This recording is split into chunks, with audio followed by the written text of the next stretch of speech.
Hi buddies, welcome back. It's Anne-Sophie and today I'm going to show you how you can turn on an LED notification thingy on your Xiaomi Redmi Note 12 Pro. First of all, thank you to Mysoo for providing us with this phone today.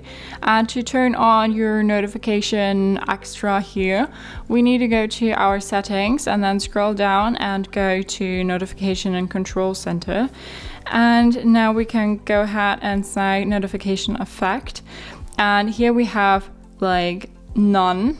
We have light up screen when we get a notification. We have the pulse in blue. We have it in red and we have the starlight. So that appears when you get a notification.